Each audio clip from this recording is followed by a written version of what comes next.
The Lord said unto Cain, Cain, where is Abel, thy brother? And Cain said unto the Lord, Am I my brother's keeper?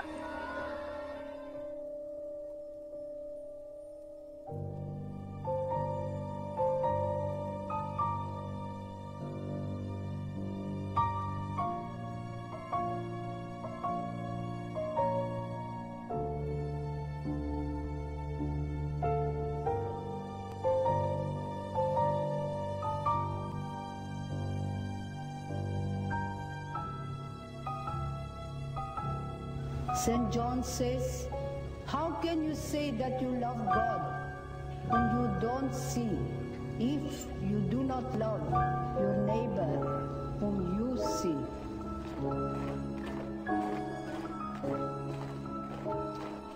Whoever does an atom's weight of evil shall see it. And everything is in the book. Everything that we do is in the book. It's written in the book.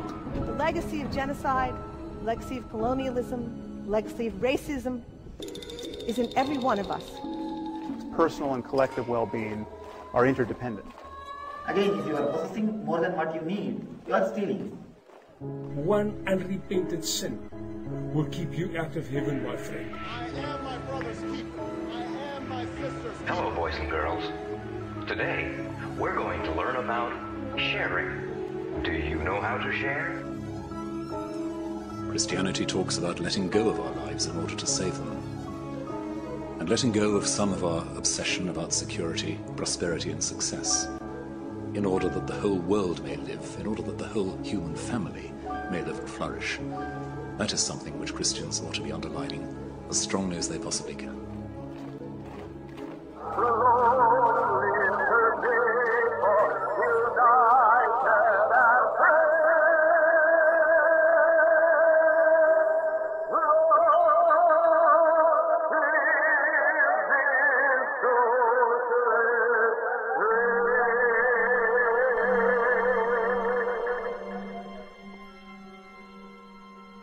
You have heard no concepts of morality but the mystical or the social.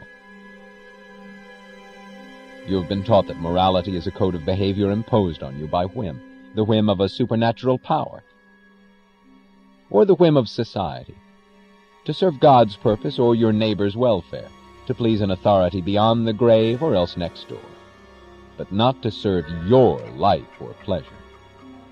Your pleasure, you have been taught, is to be found in immorality. Your interests would best be served by evil, and any moral code must be designed not for you, but against you. Not to further your life, but to drain it. Love your enemies. Bless those who curse you. Do good to those who hate you. Pray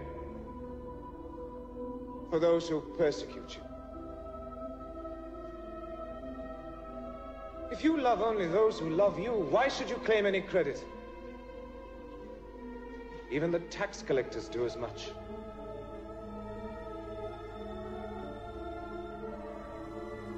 If anyone strikes you on the right cheek, offer the other also. And if anyone takes away your coat, give him your cloak as well. Give to everyone who asks from you. And if anyone takes away your goods, do not ask for them back.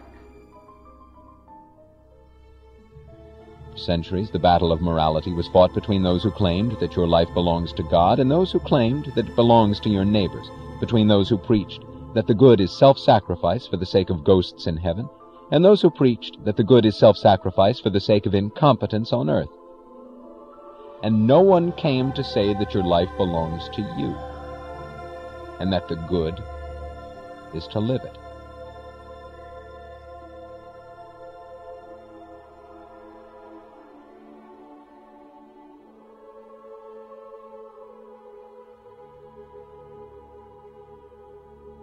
Both sides agreed that morality demands the surrender of your self-interest and of your mind. that the moral and the practical are opposites, that morality is not the province of reason, but the province of faith and force. Both sides agree that no rational morality is possible, that there is no right or wrong in reason, that in reason there's no reason to be moral. Whatever else they fought about, it was against man's mind that all your moralists have stood united. It was man's mind that all their schemes and systems were intended to despoil and destroy. Now, choose to perish, or to learn that the anti-mind is the anti-life.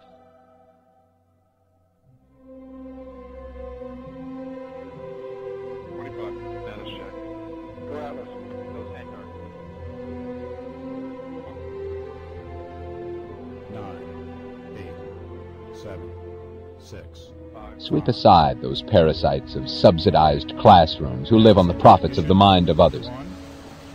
Sweep aside those hatred-eaten mystics who pose as friends of humanity and preach that the highest virtue man can practice is to hold his own life as of no value. It is for the purpose of self-preservation that man needs a code of morality. The only man who desires to be moral is the man who desires to live.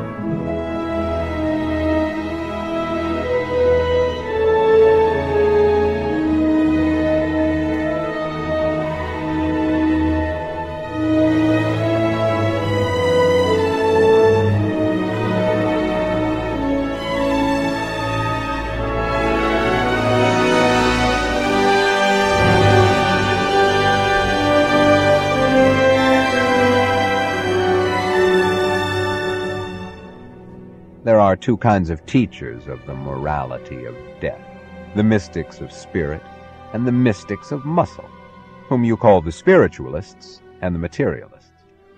No matter how loudly they posture in the roles of irreconcilable antagonists, their moral codes are alike, and so are their aims. In matter, the enslavement of man's body. In spirit, the destruction of his mind. Do you think they are taking you back to dark ages? They are taking you back to darker ages than any your history has known. Their purpose is to deprive you of the concept on which man's mind, his life, and his culture depend, the concept of an objective reality.